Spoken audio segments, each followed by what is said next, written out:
The outstanding ones is Plaza and Gridlock. Gridlock is so good on this game. First off, BO4, clip it. One of the best CODs ever. Love that game. Love the maps.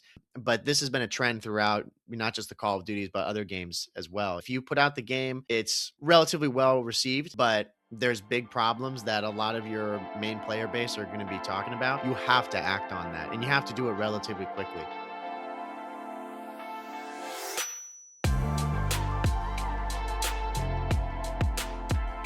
Welcome, everyone, to episode 269 of the COD Casuals. We're your host, Justin. And I'm Mike. How you doing, Mike? I'm doing well. It's a very nice day out today. I can't complain about that. Doing my quick weather thing. We did have snow at the beginning of this week. I don't know if we you did. We had flurries. Yeah, bro. Like when so I let the kids in the morning at school. And when I opened the door, bro, it was coming down. It was crazy. And it just immediately put me into a spiral. I was like, bro, there's no shot. There's no shot that we're like starting off April and we've got this coming right now. But today, you see my back window, it's sunny out. I think it's like 60 something degrees out. The spring is here. And I realized too, I've only got like a couple of months left and then I got summer vacation, bro. I need it. Like, I'm dying for it. You have April vacation coming, right? I have, yeah. Next week is my next week my last week, and then we have the vacation for a whole week, which will be nice. Yeah.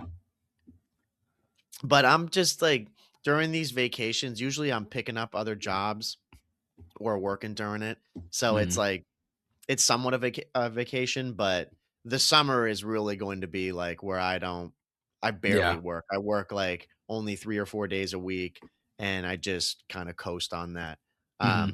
But it will be nice to be on April vacation, no doubt. You know, having the break from school is it's much needed. I'm running low on energy right now. Yeah. I got back from a short trip to California visiting family, and the weather there was beautiful. 80, sunny. It's great. Then I flew back, freaking 30, 40 degrees. And I'm just like, I can't believe I was just literally across the country. Sunny, great weather. How long is that flight? Direct, it's 6 hours, but I had a connecting flight, so it was a 5-hour flight for me, and then an hour and a half after. So that's not bad.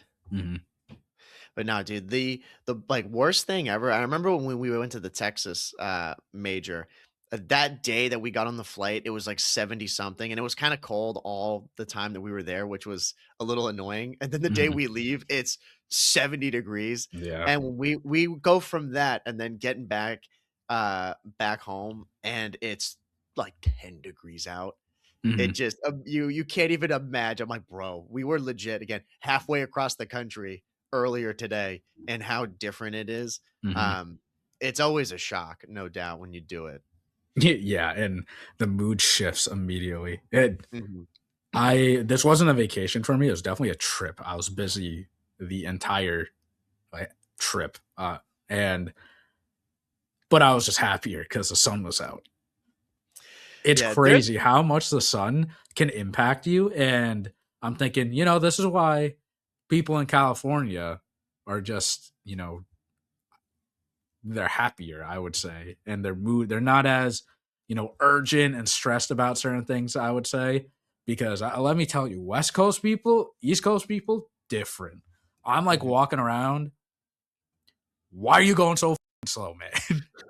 You're taking your damn time. I got places that I need to get to. And maybe it was just the area that I was in California, but that's definitely a thing in California versus New York, Boston.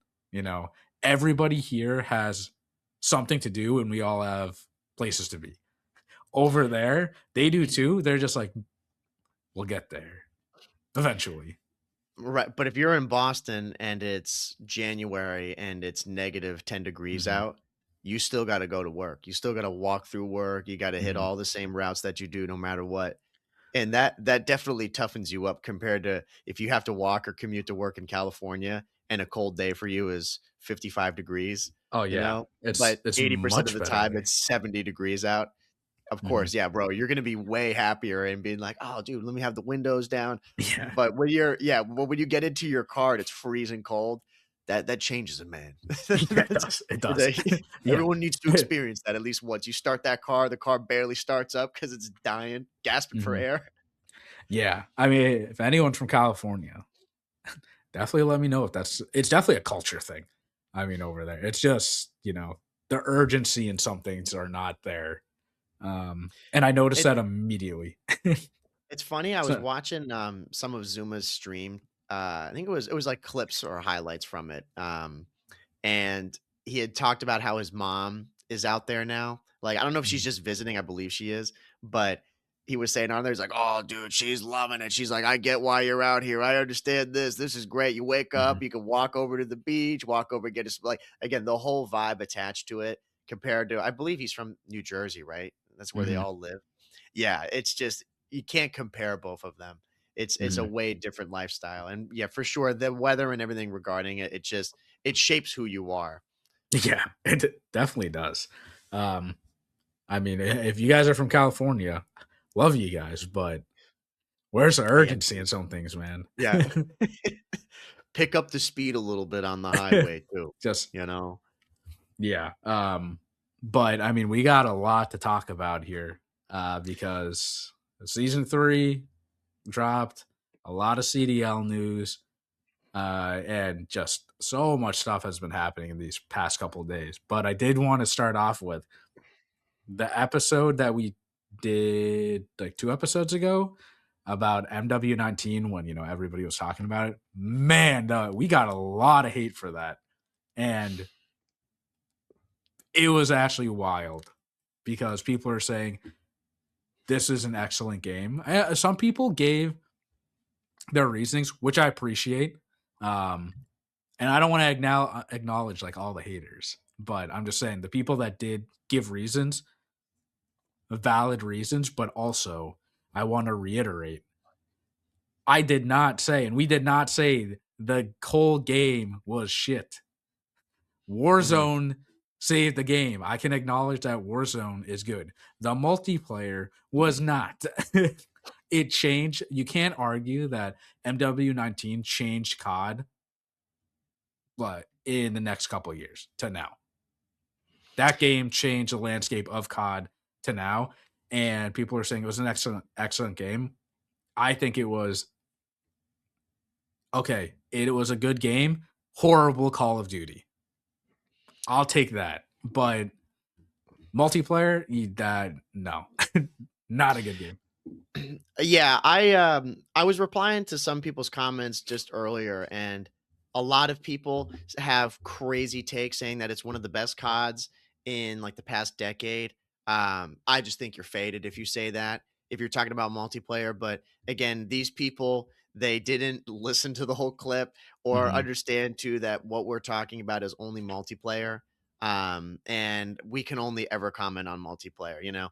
No mhm. doubt, Warzone is one of the greatest things that happened to Call of Duty, regarding sales and popularity. But we'd also say on our side, it is one of the worst things that ever happened to Call of Duty because multiplayer then took a back seat to Warzone, and it absolutely did on that game. Multiplayer was for sure an afterthought instead of it being at the forefront of the development of the game.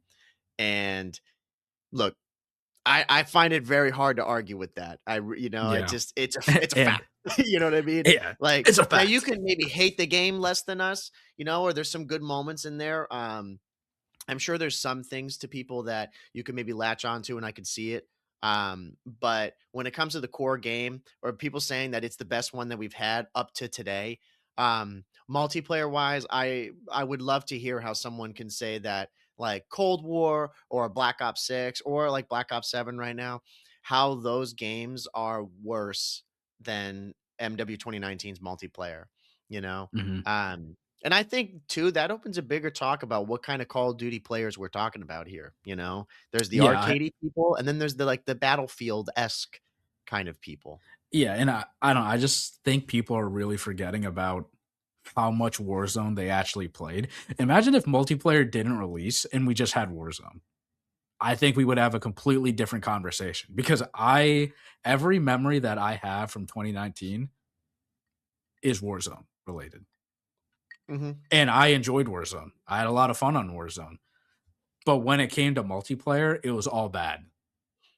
Yeah. All nothing good about it.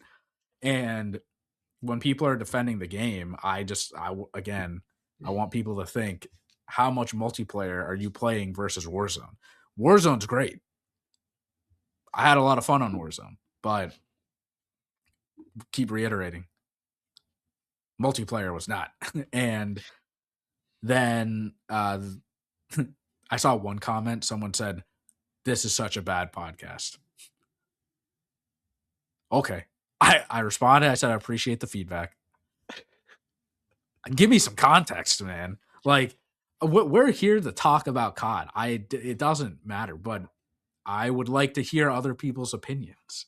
But it's so funny that, Call of Duty players, we have one of the strongest opinions of, what COD is good and what COD is bad. And then you get people that just say, this game's bad. Give me a reason. Yeah. I mean, that's why, again, that's why we have a Discord. That's why we go and post on socials and we post these clips because we want to hear what people say about it. That, I mean, we have our own opinions on it. We have plenty of people who agree with us. And obviously, like you just said, there's plenty of people who disagree. But when I like replying to people and seeing their replies back where they give a rationale as to their thought process, why they Mhm, would say, like, oh, yeah, this is the worst podcast ever. Be like, okay, well, are you just like, rage baiting right now, or do you actually have a take about like what's something that we said that you don't like? And is it an mhm, opinion based thing or is it like a factual thing that you're talking about? You know? mhm, But I would even say going back to like the differing opinions on CODs and whatnot, it's the same kind of deal with it's not quite, but it is along the lines with when COD 4 Remastered came out with IW. Like that year for Call of Duty was a really good year. mhm, Um, but it was because of the COD 4 remaster that came out. The vast majority of people, let me say vast majority, but there was a high amount of people that were not playing IW. And I was one of those people. I was mhm, way more excited for the COD 4 remaster, but that's why they went and bundled those two games together. So it looks like it was a great year for them because, like, oh, dude, everybody loved IW. It's like, well, not necessarily. mhm, And it's the mhm, same with when Warzone came out. That is, I believe to this day, it's one of the highest, if not the highest selling COD that they've ever put out. And don't you dare tell me for mhm, a second that it is related to sales of the multiplayer hype, bro. Nobody cared about it. It was like mhm, 95% Warzone, which is fair, but you need to be able to separate the two. And I people either a just don't listen to the whole mhm, episode, or they just don't know what we're about. Where yeah, we're not Warzone people at all. Warzone was great mhm, at the time, everybody loves it, but strictly multiplayer speaking, which is when you ever see any of our reviews on these Call of Duties, when we do our Black Ops 7 end of year review, we're not going to be talking about Blackout 2. We're not going to be like, mhm. this is the greatest thing ever. This COD's a 9 out of 10. We're going to be focused primarily on the multiplayer side of we it, you we know? we talk about the stuff that we know about, that we play, and we don't play Warzone. We don't play that side of Call of Duty, so our opinion just, like, why would you listen to us? In my opinion, Right. I wouldn't listen to someone. Um, I wouldn't listen to someone like play talk about Assassin's Creed or whatever when they're not even playing the game. Like, what's the Right. point? It's the same mentality where we've been to COD majors and people have opinions about certain plays on the map, or but they don't play ranked.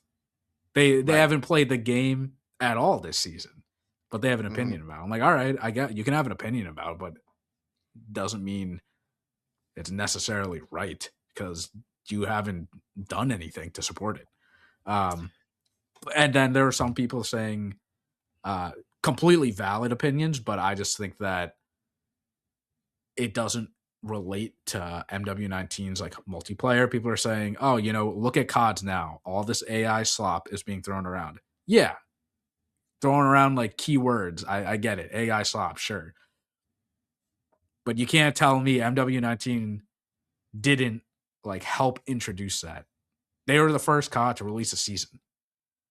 That again, it changed everything. Season passes, those suck, and now they're still in COD now.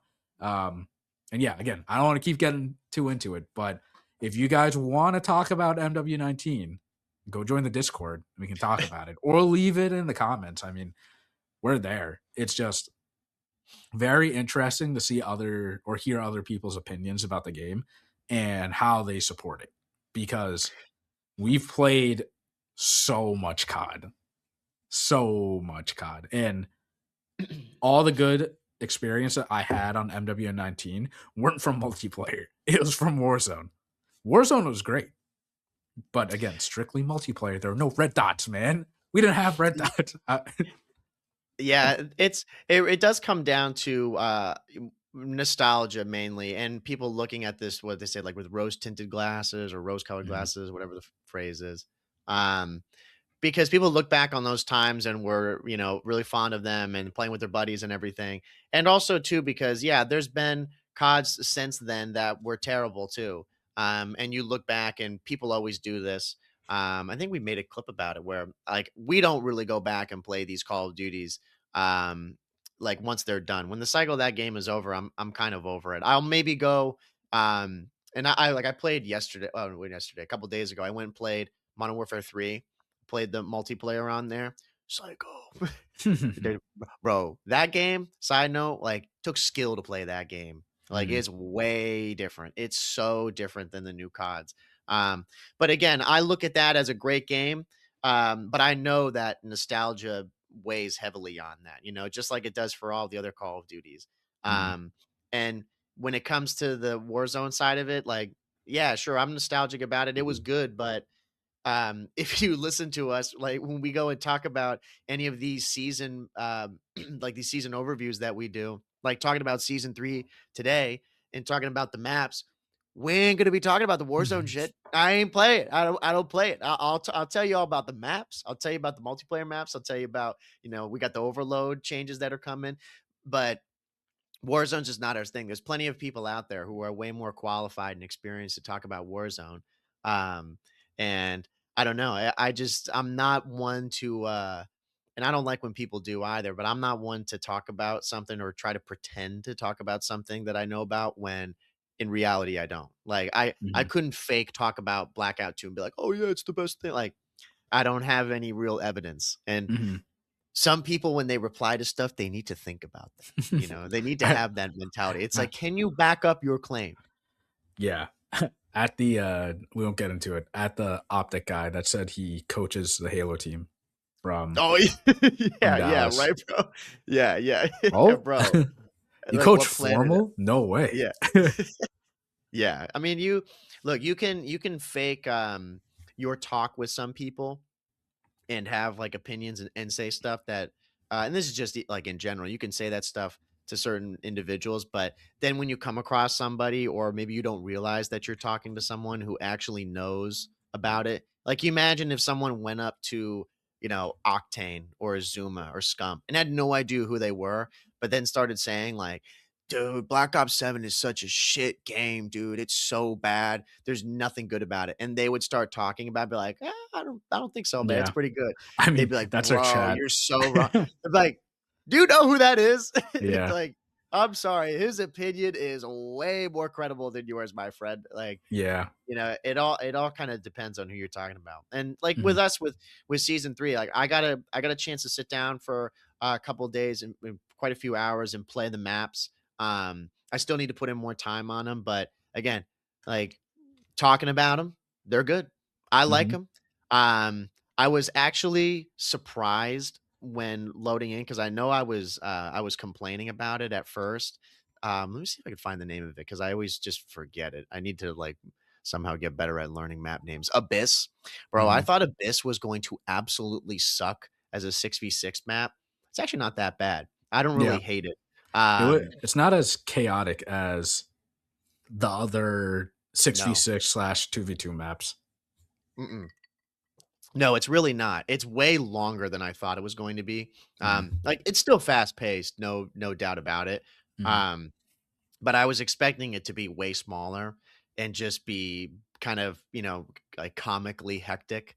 Um, but it is really good. And I saw a thing today that they just put out that I was laughing about. They're saying that they're going to remove it from the mosh pit because, bro, the amount of times I backed out of this mosh pit mm. because I just kept on getting it was just abyss, abyss, abyss. I'm Mm, like, bro, I don't want to keep playing it.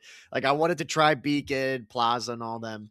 Um, and I played those way less because of that, because they were just going full heavy on that. Because I'm mm, sure they want to do like they got the double XP going. They're like, hey, you want to jump into the action quick, play this mm. stuff. Yeah. Well, I can tell you when I hopped into Plaza, and I think well, is Beacon the snowy one? Yes. Is that one? Yeah. I was pleasantly surprised. I actually liked Beacon. Me too. It reminds me of Summit, probably just because it's snow. But I did enjoy the map overall, and I mean, they added a lot of maps this season, a lot of remastered maps, but Beacon, I was pretty happy with. I would add that into the rotation. I'd be happy playing that. Yeah, as a new map, I like the flow of it. The design's good. Again, it's not it's not a map that I think I'll remember for like the long time, as being one of the great maps. It's nothing really outstanding. Mhm, I would say the main maps that are going to be the outstanding ones is Plaza and Gridlock. mhm, Um, because one, Gridlock is so good on this game. Like, first off, BO4, you know, clip it. One of the best CODs ever. Fight me. Like, love that game. mhm, Love the maps. Coming back to it in BO7 was really, really nice. And to what we had said before, the movement just slightly changes it, but it doesn't become unrecognizable. It really doesn't play that different from how it was back in the day. Um, that was definitely one of my favorites. And Plaza too, they kept it very faithful to the original. mhm. I noticed that map you could do quite a bit more, but it's still like a very classic remake. Um, and I was happy about that. I'm glad they didn't change them that much and that the Mhm. movement wasn't that big of a factor on them. They still feel good even to this day. Yeah, Plaza was I think the movement, I mean, again, it still plays the same for the most part, but I think it's just because Plaza's inside, you're actually inside a building, so you got more walls to just jump around on, where Gridlock, you're primarily outside most of the time. Mhm. And I again, yeah, I enjoyed both of those maps. I like the remastered maps. Gridlock, I hope is added into the ranked rotation and competitive in general. And I know they're adding Hacienda again sometime in the season, probably season 3 reloaded. That's probably going to be added into competitive and ranked play. But right now, I think they added Gridlock, Sake, and like one other map in ranked, just a trial right now. It's Mhm. not officially in the CDL, but I kind of want them to just throw it in there, and so pros just have to play it because we have so many maps now that are viable for multiple different game modes at this point. So they should just throw it in. And I'm sure you've seen people are trialing, different weapons now. And I was in Zuma's stream, and a lot of these weapons that they're trying out is funny because they're older weapons in terms of Right. like the season. It's not like I forget the name of the sub in this season. It was like the VRT or something like that. But it's kind of like a faster SOG. At least it looks like that. But people are trialing weapons from season 1 and season 2. And Yeah. They're doing the I, Kogod and the MPC. NPC is a base weapon. Mhm. It, and they were talking about that first. The Kogot is, I mean, that's a pretty good gun. I saw Capsule was using the Sturm Wolf or whatever it's called. Mhm. It's Yeah, the Stone Wolf, UMP. Yeah.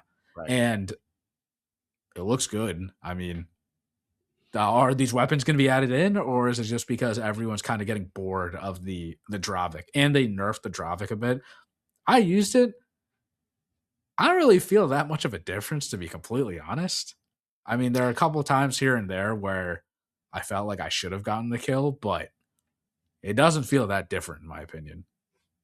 Yeah, I would agree. It is a little bit, but it's also hard to know because I would really have to go from like playing with the Dravic pre-patch and then Mhm, immediately go into post-patch mhm. and like get the comparison there. But when I have a couple of days in between, Mhm. I don't Oh, yeah, really yeah, yeah, that's I true. don't get I it as forg much, it's hard to Yeah. kind of gauge how different it is. Mhm. But the other part too is it's the fact that the M15 is just still insane, you know? Yeah. And it's outgrowing the sub big time, and I'm glad that they're trying out some other guns now because, one, I just like a meta shift. I like to see other guns that are gonna be played, and certain people could be good with different guns.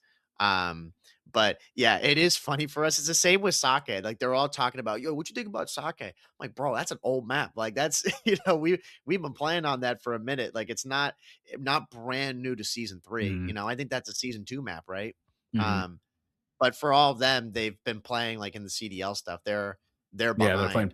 So pre-patch. now Yeah, yeah. Right. So now after this, they're just starting to catch up to where the game currently is, Mhm, which is why things have just been insane. But I'm here for these changes. I don't really care where they go with it. Like I've seen as well with that the Voyak, the AR. People have been using this predominantly over the M15 right now. I don't know what's going to happen with the M15 if they're going to keep it in or they're going to GA it. I'd imagine they're going to keep it in, but I think they're just trying to find like a good balance here because since they've nerfed the Dravik, the M15 has really just become that good that it's basically a do it all gun. Um, but watching some clips of people playing with the MPC and playing with the Kogot, those guns they're really good. I mhm. think they will find their place in ranked play and in the CDL. Like they'll actually be guns that you could use and not get fried. Yeah, it's just the M15 is just better than all those weapons, so Yeah. that's the Mhm. thing. The Dravik, yeah, I forgot that. I primarily use the Dravik over the M15, and Same. I actually, like, enjoyed it. I know a lot of people were bored of the weapon, saying it's not exciting or whatever, but I don't know, I enjoy the slower fire rate SMG sometimes because I feel like you get a bit more damage, but that could just be placebo because there are definitely times where I get cooked with it, and I can't believe it. But yeah, going from using the pre-patch Dravik to now, still, I don't know. I think it's definitely viable still. I think a lot of players are caught up in, oh, the M15 so good, the Dravik got nerfed, so might as well just trial like the other weapons. Where I think the other subs are so good. I mean, I got all the other subs platinum or whatever the camo is, but I they're in my like class setups because they're actually viable. They're good to use in pubs. I think you can get away with them in ranked. NPC is kind of weird. The fire rate is really good, but the recoil on that thing is rough. So again, pros and cons. But then the M15 fire rate's insane. No recoil on that thing either. So why would you even use NPC? Like you're just Yeah, gonna run four M15s, unless they do some GA where you can only have two M15s on a map. yeah, and that's where it gets kinda sketchy because it's like, okay, what if there's certain hills that someone's like a flex player or Mhm, just in general, they maybe are gonna be running, a Dravik or an NPC on one hill, and then what, they're gonna go switch to an AR, like, okay, are they gonna go and switch to the Voyak? Like, is that what they mhm. have to do, Yeah. or can they switch to the M15? Like, it gets kinda crazy.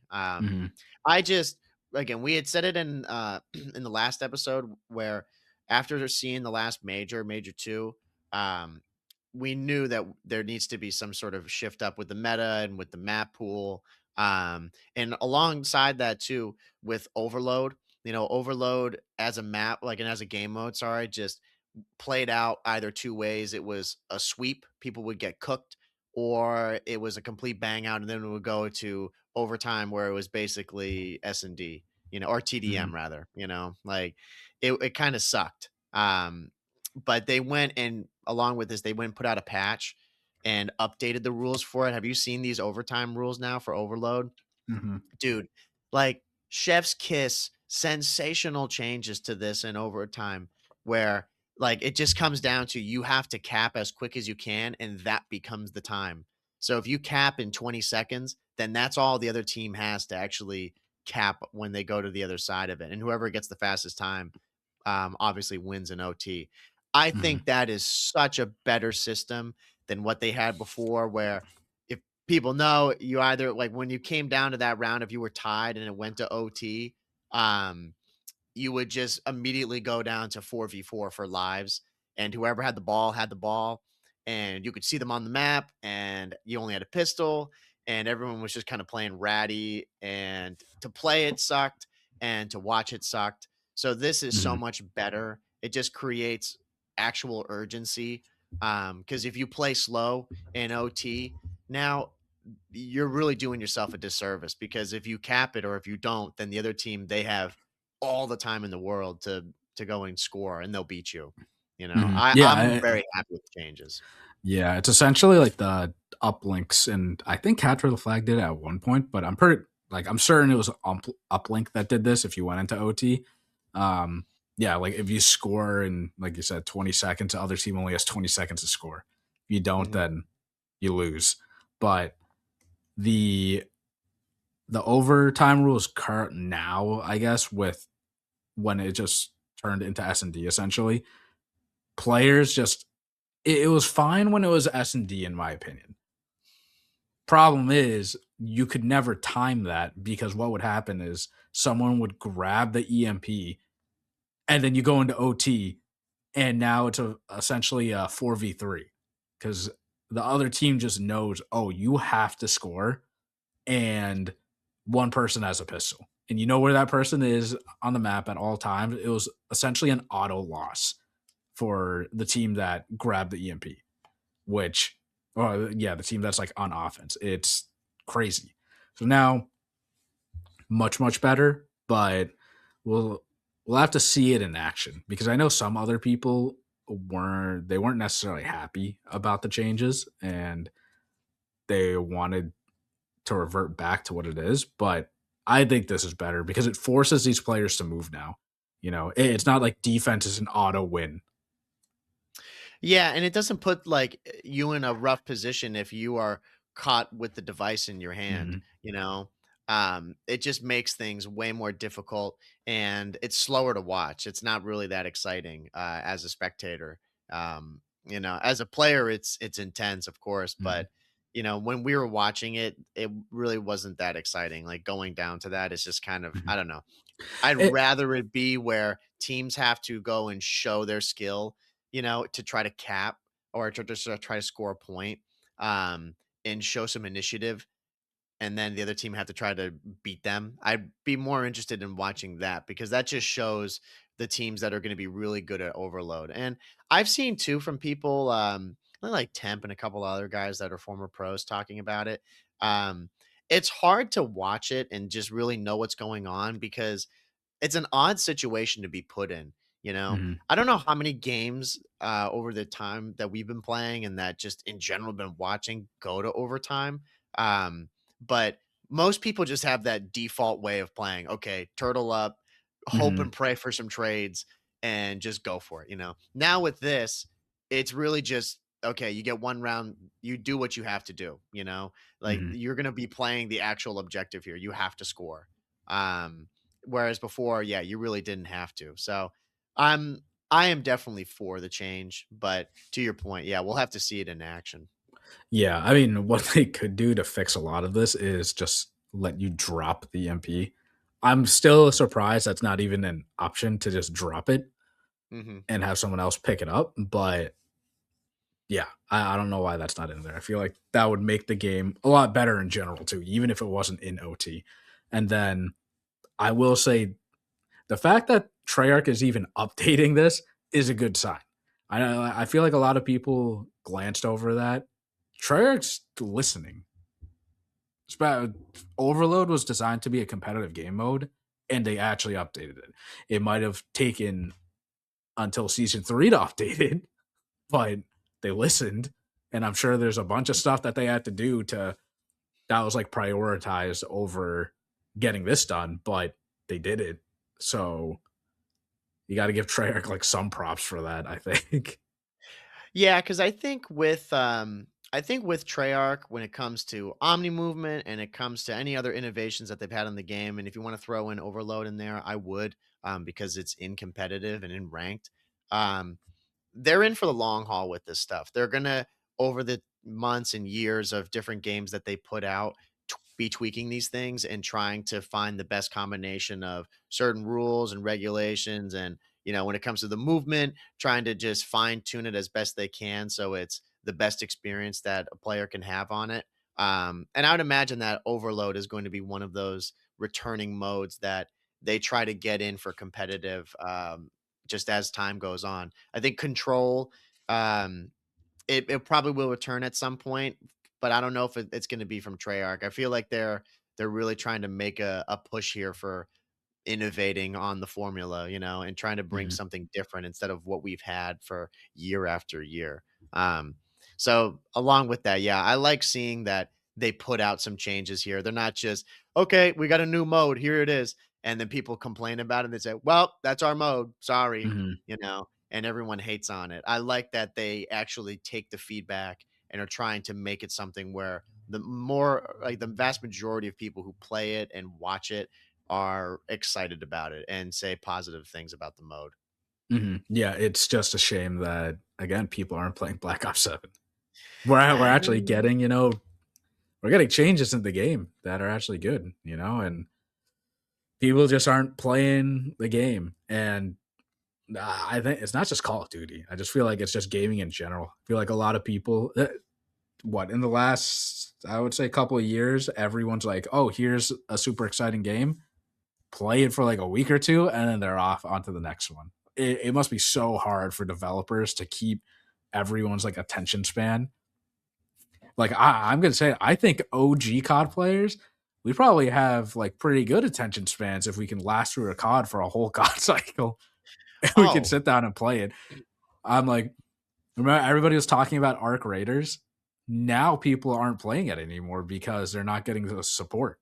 They're not fixing things in the game that people are complaining about. Which, don't get me wrong, I think it's totally fair. I think developers, they should go and fix problems in their game, but it gets to a certain point where they have to jump through a bunch of hoops. They're not like a small little indie game anymore. They're trying to grow, and they do grow. They get all this success, but now they can't like fix everything that they need to right away. right.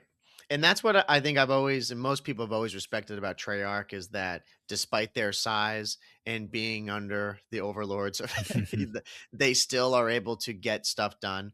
I mean, man, for any game to be successful,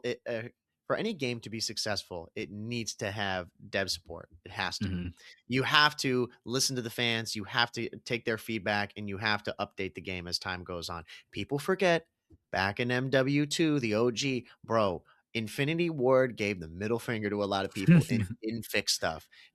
I mean, they just didn't. You go on that game right now, and the commando's still insane. The mhm, one man army glitch is still there. There's a lot of problems with that game that, again, I say about that title at the time, people bitched about it, and rightfully so.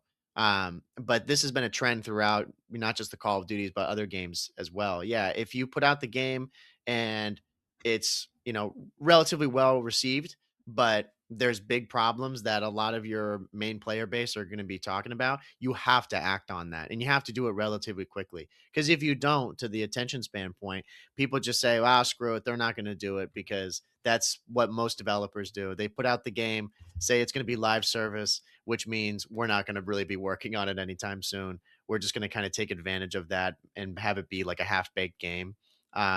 So when you get these big games that come out, yeah, the hype's there, but if you don't support the game, that's going to be it. You're going to lose all your players way faster than you think. They're just going to go and chase the next big game and hope that those developers care, and you're Mhm. just in this rat race constantly of these rando games that don't actually care about their player base.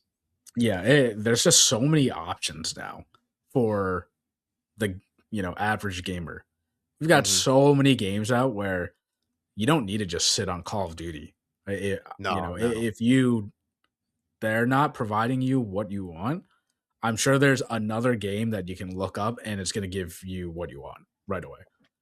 There's just way more games out now. Which I mean, it's a good thing for us, right? As players, it's bad for the developers, but it should push these developers to stand out more. They got so much competition; it's good for them. They should stand out more. All the good ones are gonna rise up. Yeah, and that's why I think Treyarch, as a studio has done really well over the years compared to some of the others regarding favor of the fan base because, like we're saying, Overload had its issues, or at least people were voicing these as potential issues, and they went in and they fixed it. Um, and these aren't little things like patching guns or maybe a buff and a nerf, which yeah, that's all good stuff too. But I feel when you have a big game mode, a new game mode that's integral to ranked and to the CDL, um, having big changes like that, it does take time, and they still are relatively quick with it, and it's a risk, but they're willing to give up their thoughts about it, what they put out at first, and listen to the feedback and say, "No, this is not good. We don't like this." And they say, Mhm, "Okay, this is what we'll do then." Um, mhm, so when I saw them do those changes, a lot of people were on the side of, Thank God they listened to us." mhm. No surprise from Treyarch. They want to go and make this the best experience for us because we're the ones that are playing the game all the time, not them. Yeah, and again, got to enjoy the times now because we don't know about Modern Warfare 4 or whatever the next game is. And I hope it's not true. Again, I hope the next COD is way better than this. I hope Mhm. it kills this COD. Yeah. That'd be great. Good COD for everyone. Um, but we just don't know, right? Like I do think a lot of people are going to come back to this game and realize, oh, this was actually a really good game, or they never played this game because Call of Duty's like in a drain right now, and people are just hopped on the bandwagon of I'm not going to buy this game. It's too late. Then they go back and play it, a year or two later and realize this was actually a good game. Yeah. I want people to have my MW2019 BO4 experience. I didn't touch Yeah, yeah, BO4, yeah. man. I was like, Mhm. holy shit, MW2019 is terrible. And you're like, bro, let's go back. Yeah, yeah, And then I first time playing it, I was like, yup, this is the game. This is really good. And I hope again, look, I don't want any ill will towards MW4, if that's what they call it. I Mhm, hope it's a great game. I want every COD to be the best that it possibly can because if I'm going to be spending $70 on these games, I don't want a mid game. I want a really good one, especially for the amount of time that we play it. mhm, Um, and also too, just again, like competitive too. I want to be playing a game that I enjoy, and I want to be watching a game that is enjoyable to watch. You know, mhm, um, so it's just kind of a win-win overall if the game's doing well. But they've got to listen to the fans. If they don't listen to the fans, then it all just comes crumbling down. It's like I don't need to listen to some Activision, corporate dude tell me about Call of Duty. Like, bro, yeah, yeah. all Gi due respect, you don't give play. me give me the developer that's literally making the game. Yeah. The guy or girl that's sitting down creating these characters and maps, they care. I'm sure Mhm. they care because they wouldn't be doing that. But they have a big mountain to climb because they are releasing it the same time as GTA 6, supposedly.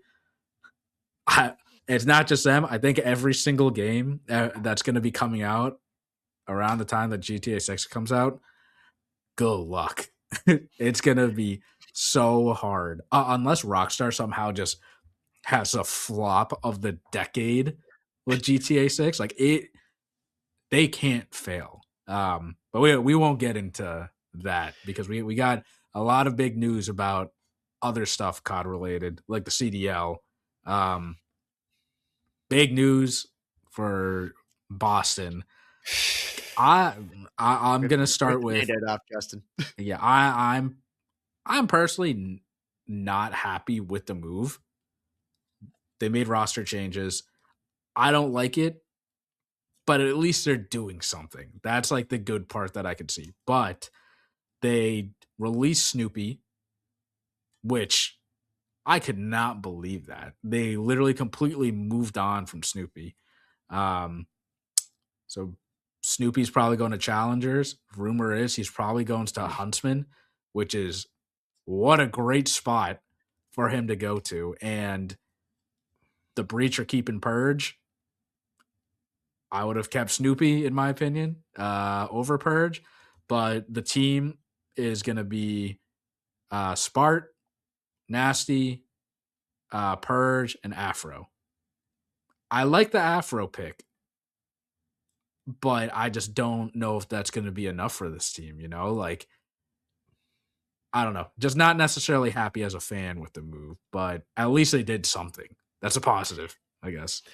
Yeah, I mean, I'll back up too because at the time of recording this, I remember before I started, he actually already signed with a team. He's not he's on this team, Project Notorious. Oh, he I didn't sign. never He didn't sign with Huntsman.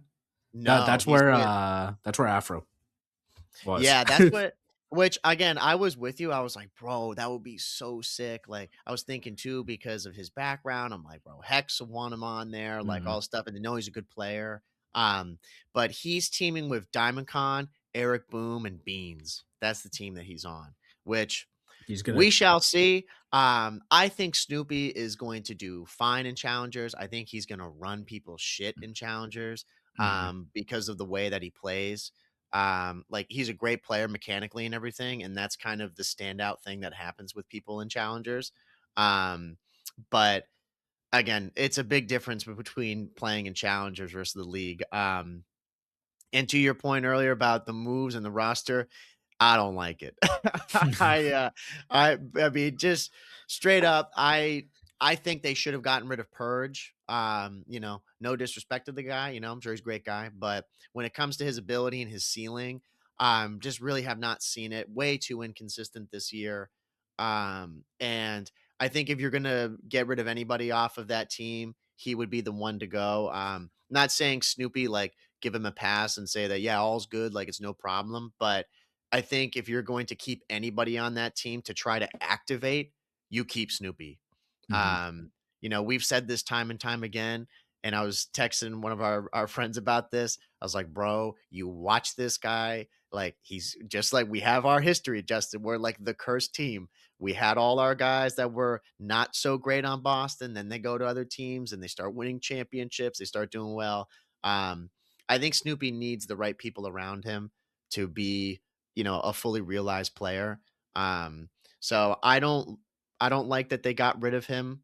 Um, I don't know what the future is going to be for him. I'm sure he'll fry in challengers and find his way back into some team. But it's gonna be a bump in the road for him, no doubt.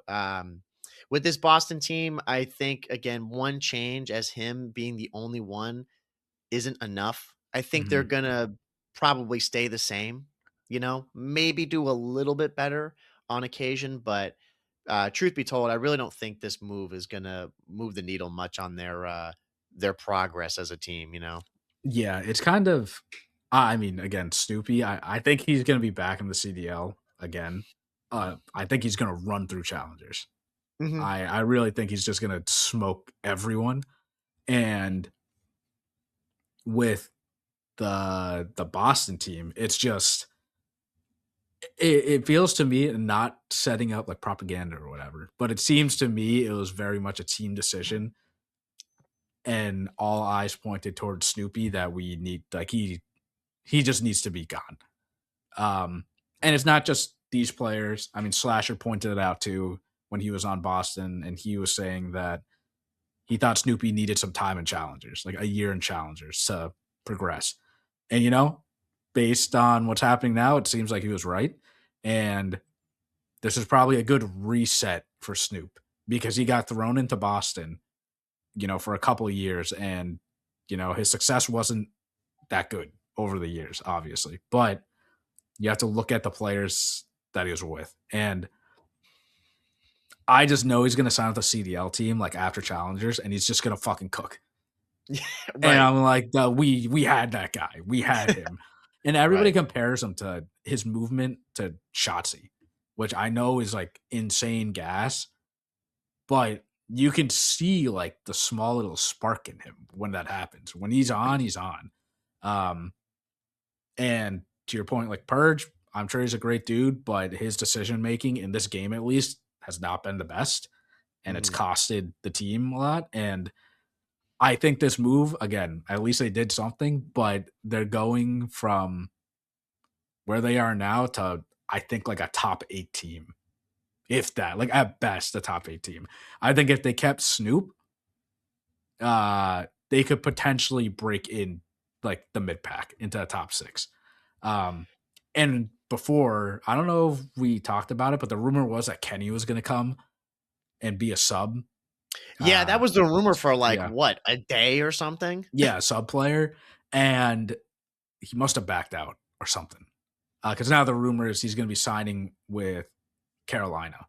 And which, by the way, I don't think we did talk about it on the podcast, but if you guys want live updates, go join the Discord because that Mhm. is where we talked about it. Because these episodes are a bit delayed. But yeah, I mean, I don't know about that move, but I think it would have been way more entertaining to watch Kenny on a sub and Snoop as a sub too with Nasty and Spark. That would have been a team to like, I would have enjoyed watching.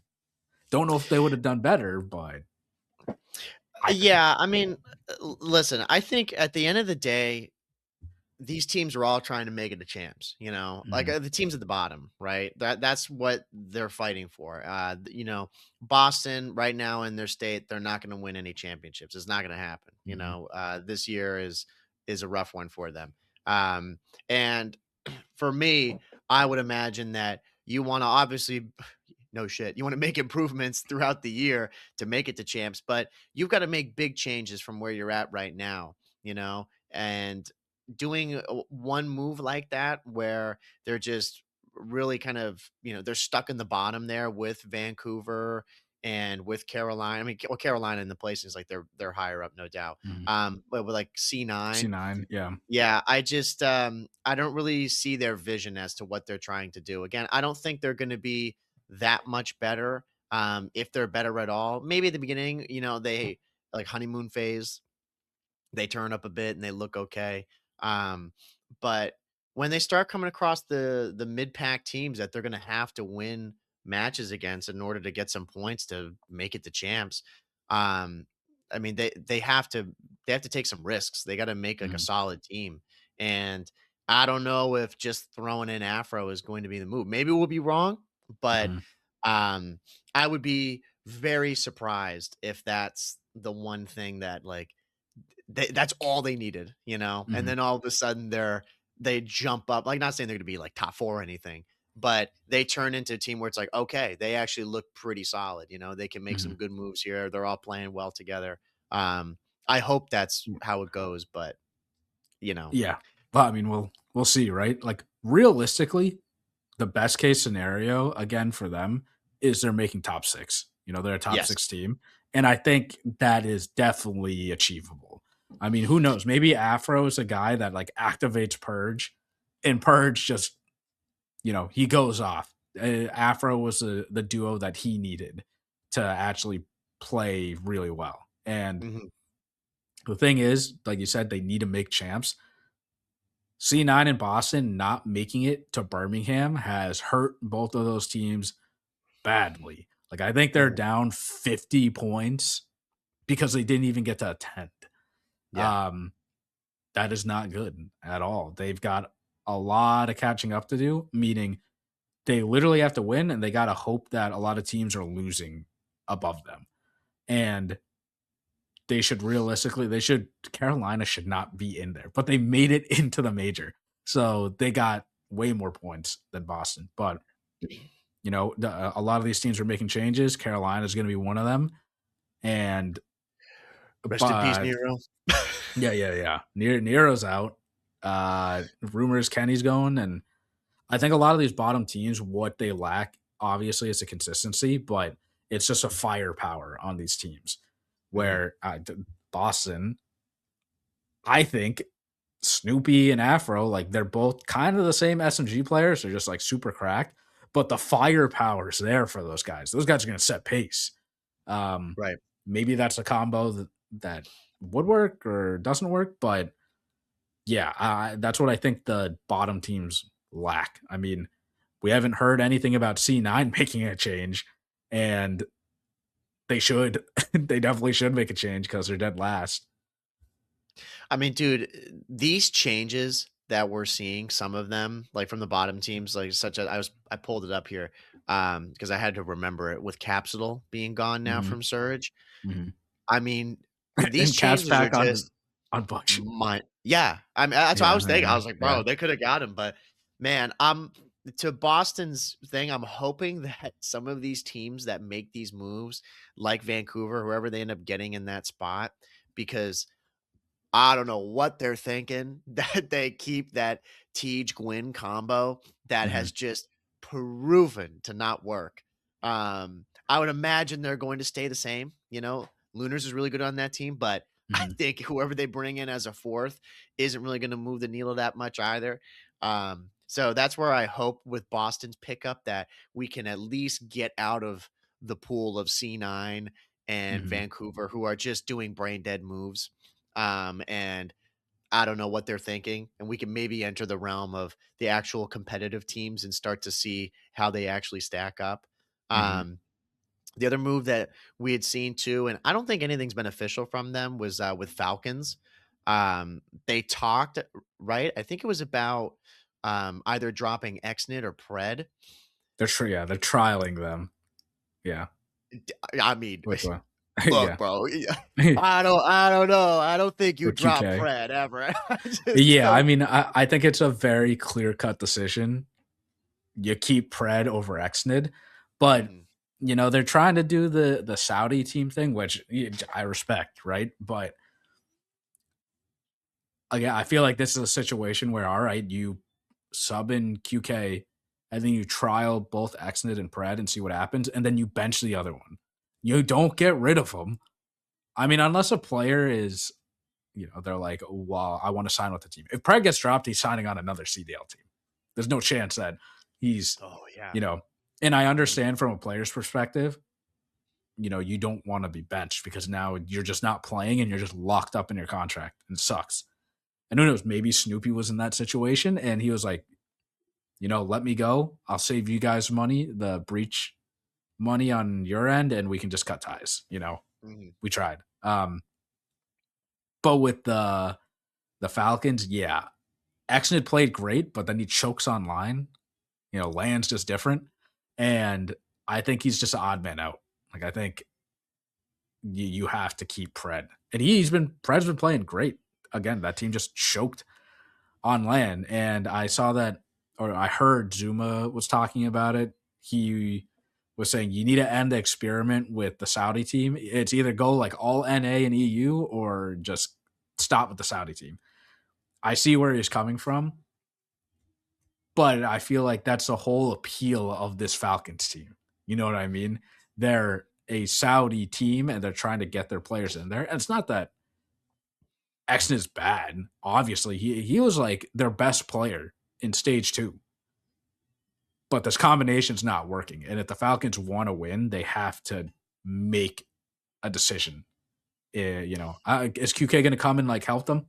Maybe. Who knows?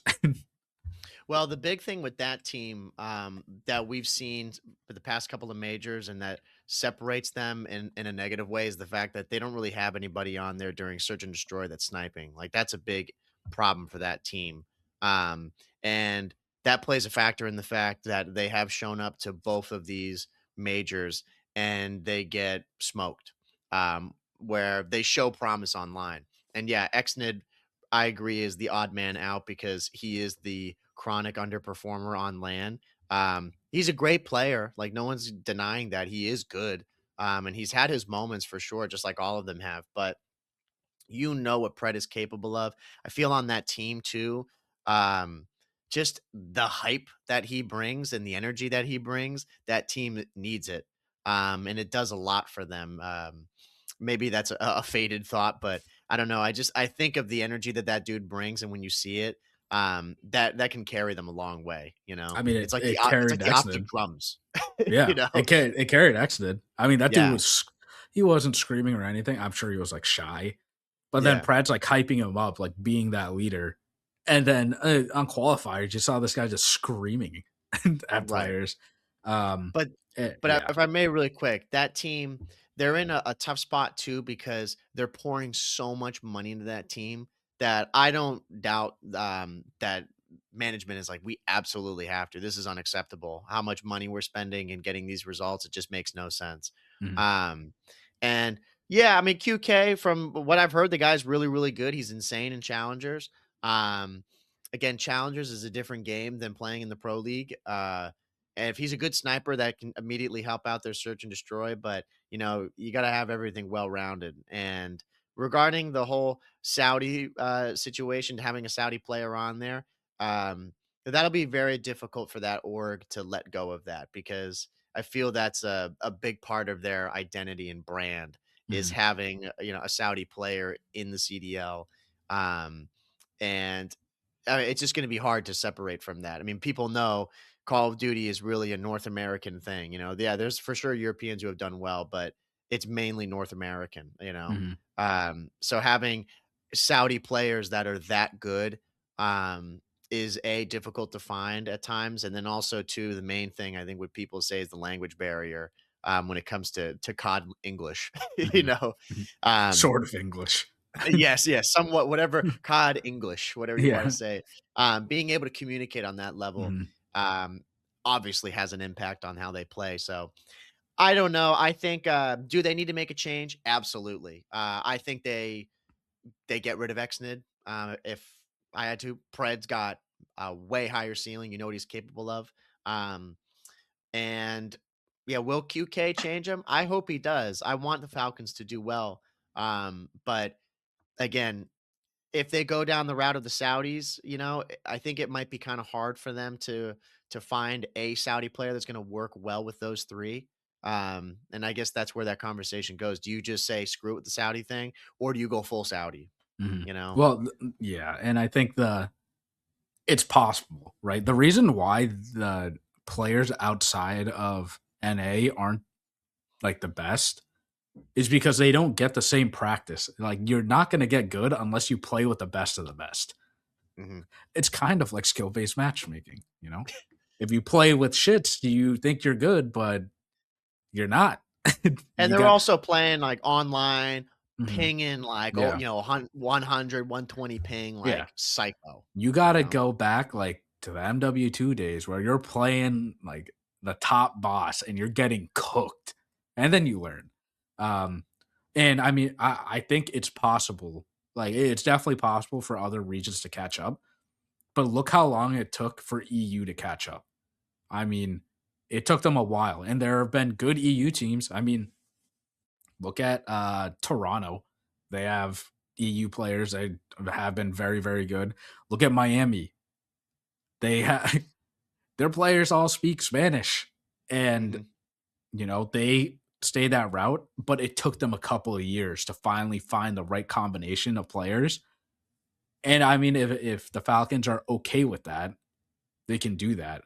But you're going to deal with the fan bases, ridiculing you, saying this is a shit team. Why are you even in this? You're not being competitive, but you're trying to build, a brand, and you want your players to represent, which I completely understand. But you know, I think with QK coming in, you put QK to the AR because I think he's a natural AR.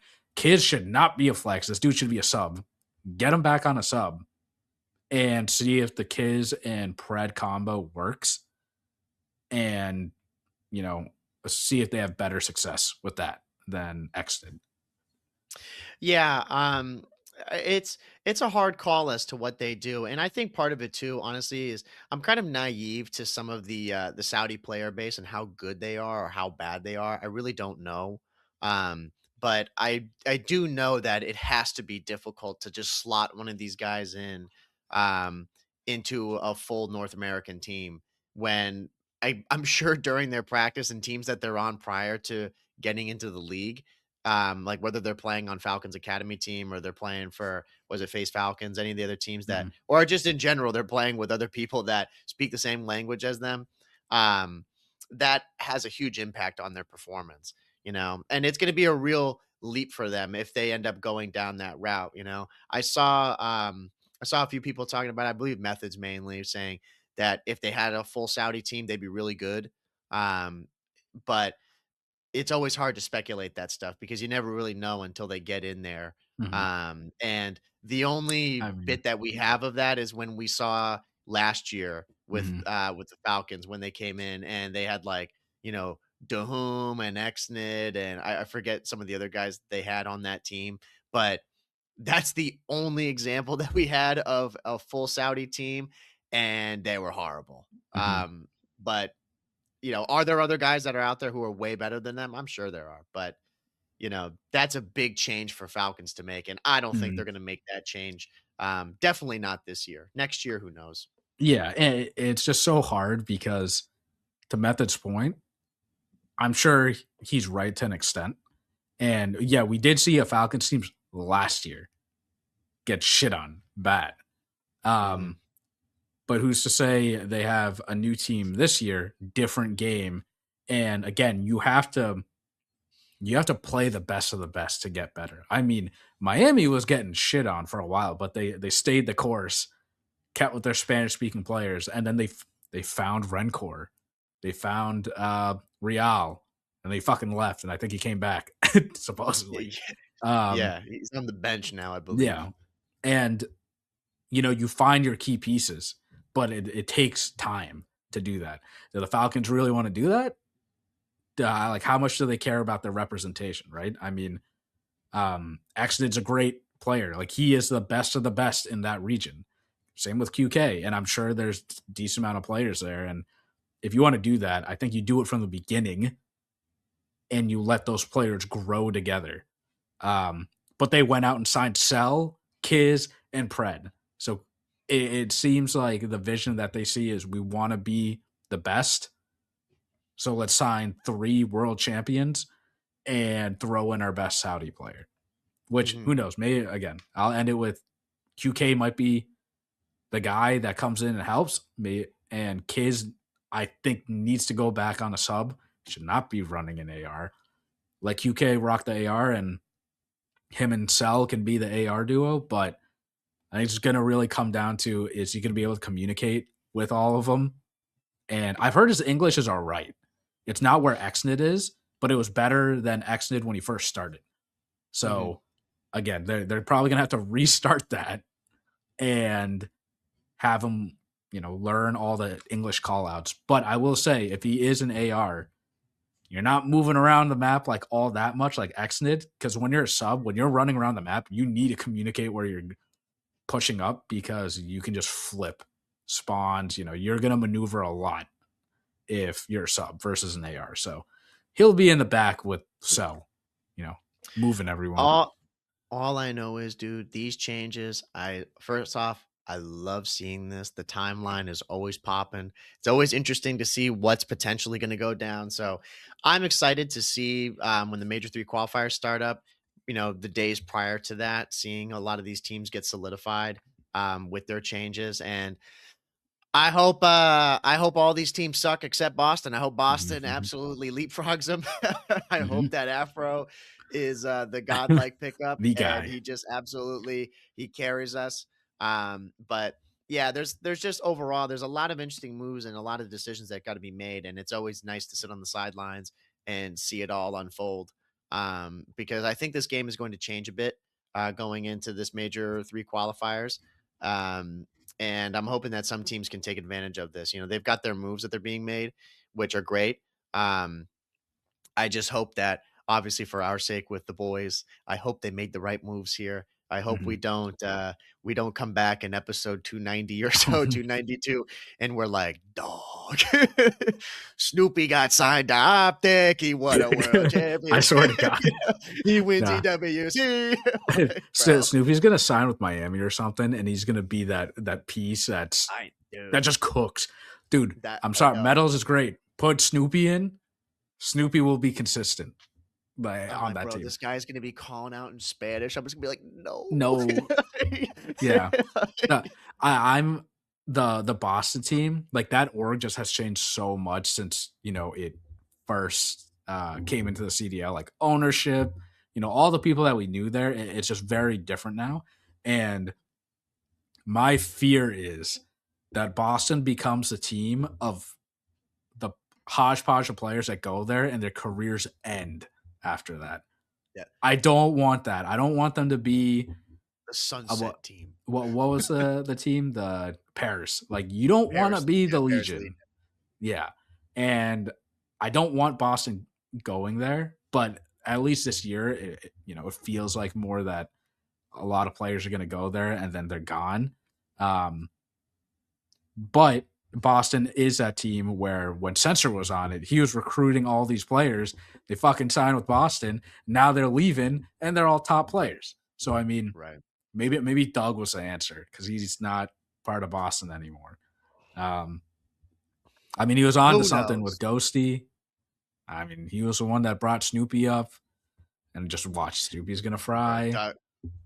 Doug is the Messiah. That's He what is, yeah, yeah, yeah. And uh, last thing, I'm sure people probably saw, but there are rumors. I think we talked about it last episode. Omit was gonna partner with Breach. That was completely fake. Supposedly, Zuma. I was in Zuma's stream, and Kazuma was trying to get into the league. That ain't happening. It just doesn't business wise. It doesn't make sense for him. Doesn't make sense for a lot of teams. So I'm kind of surprised he even like entertained it, to be honest. Um, and Omit was rumored to partner with Breach to come in, and we were talking about it in the Discord again. I'm gonna shout that out, but definitely don't think that's happening. That I don't know how that leaked, but Rafi, the owner, was talking to Zuma about potentially entering the league together, and yeah, I think that was a complete lie. I don't know how that leaked though. Yeah, I don't really know either. I saw that, and I think there were quite a few like credible people that were Mhm. posting that, but I think it's partly because of the struggles that Boston's been undergoing and like the Mhm. organization as a whole. And we know too with Helix, being shut down, like there was a whole Ownership's lot just of different. yeah, I Yeah. mean everything's just changed with that. So Mhm. when I saw that news, honestly, I was not surprised that something like that would be going down, but A yeah. partnership, yeah. I just don't like Zuma and the challenger teams. It makes sense for them to enter the league if it was just completely like free. They didn't have to abide by all the other Well, regulations of these course. teams. But you know that ain't it. They got to pay these players somehow. Like he's paying the Stallions a couple hundred. I think he said they're paying like $200 a month or something like that. But they cover all their hotel expenses and stuff. And that's what it Yeah, was back in the day. yeah. Um, but with the league, you got to be. There's no league minimum, but you're paying these guys like what 40K, something like that. That's way Yeah, more. well, and I from what he had said too, like, I don't know, he didn't name the team, but to buy the spot for was 6 million, I think. 6 or 8 million, somewhere around there. That's Oh what they yeah, were yeah. asking. I mean, Mhm. that's insane, Yeah, and it's because of the what the buy-in was before. It was 25 mil. Like Yeah. these Which orgs, no one paid. and everyone lost so much money. Like Yeah. investing, they're just trying to get anything at this point. Yeah, I don't think it makes sense for other orgs really unless you have massive amounts of money to just get involved with it off rip. Mhm. I don't think it's gonna I don't think we're gonna see a lot of those changes happen anytime soon, until those asking prices go down significantly because the risk to reward right now is just it's way too high, The to be CDLs, paying that much money. Yeah, it makes no sense. Like, Now you you're want just to pay losing money. you want to pay $6 million and continue to lose money? Like, you Yeah, won't make that back. Like, yeah, your burn you're rate's not gonna sell crazy. that to anybody. Yeah, and we just don't know. It's gonna be really interesting because I think the CDL like league contract with all the teams expires in 2 years. So when that happens, is the CDL just going to completely disband? And we just don't know. And Well, I tell you what we do know? We will be here to talk about it. yeah, because if they do disband, or what's What's going to next? happen? Yeah, what's next? Are these players actually going to be getting paid $800,000? Because there's Yeah. no, you know what? You're worth $1,000 a month now. We're going Right. back. Yeah, I don't know what the fate is going to be as time goes on. Only time will tell, but again, it is upsetting to see the state of some of these teams, and again, just knowing that really none of them are profitable, probably other than just Phase and Optic, Mhm, if that. And they're still trying to recoup any of that money. Obviously, that's why they're asking that price, to mhm. just try to, get some of it back. But it's still, it's still a very tough sell to anybody, honestly. Can be so big, man. It Competitive could COD be. could be so much bigger. It could be. They're just fucking it up. We need Daniel Say or Sai. I know you're doing your best, man, but he probably doesn't have that much control at the end of the day, to be honest. But You know what they need to do though, Justin? Listen to the fans. That's what you yeah, got to do. Get the feedback.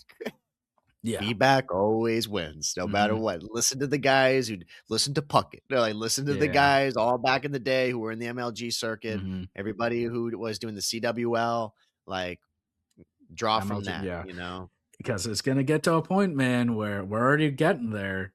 The older guys are phasing out and they're becoming Mhm. content creators. And the moment that they're all like, we're not competing anymore, now you got to rely on the young player. You got to rely on Gwyn. You got to rely on like Lurks, XC to make content and, you know, not just be COD players to Right. push this league forward. It's hard, man. I mean, Yeah. Kenny's like one of the last like older players, and he's younger than like Dashy, which Yeah. is crazy. I don't know. COD's in a weird state. I'm sure every COD player is worried about what's going to happen in the future, but Yeah. But we'll we'll have we'll to see wait and what see. happens. That's all we can do. Yeah. Um, but I mean, yeah, guys, we covered season 3, ranked, CDL stuff. I'm sure there's going to be more news dropping. We've got a couple weeks until Major 3 qualifiers start. They got like a 3-week break, so no COD for a bit, which kind of sucks. But we'll hear about more roster changes, I'm sure, in the upcoming weeks. Oh So yeah, no yeah, doubt. yeah. I mean, again, I'm going to shout it out. Again, go to the Discord. Go talk to us Hmm. there if you want to talk about Call of Duty, other games, roster changes, all that stuff. Also, go to anchor.fm/COD Casuals, where we're on all streaming platforms, Google, Google Podcasts, Apple Podcasts, Spotify, all that stuff. And also, if you don't want to listen to the whole thing, we chop up the episodes and post them on Instagram Reels and TikTok. So definitely go there, leave a comment down below, and leave a 5-star rating because it helps us out a Always. ton. And last shout out, Discord. Go join the Discord because we're there and we got a community there and it's fun just talking about COD. So, You want to talk go shit there. about MW 2019 or defend it? That's the place to do it, Hey, bro. you want to talk shit to us? Go for it. Which I will say, no one's ever talking shit in there. Everybody in this Yeah. Discord is a reasonable person, and we back each other up with facts Mhm. about why we Right. like this COD not. So, if you want to Right. talk to reasonable people, go join the That's the place to Discord. do it. Yeah, um, absolutely. but yeah, I think that's it. So, That's it, man. yeah. So, thank you, everyone. This has been episode 269 of the COD Casuals. We're your host, Justin, Now, Mike, and we'll see you guys next week. take it easy, everybody. See ya.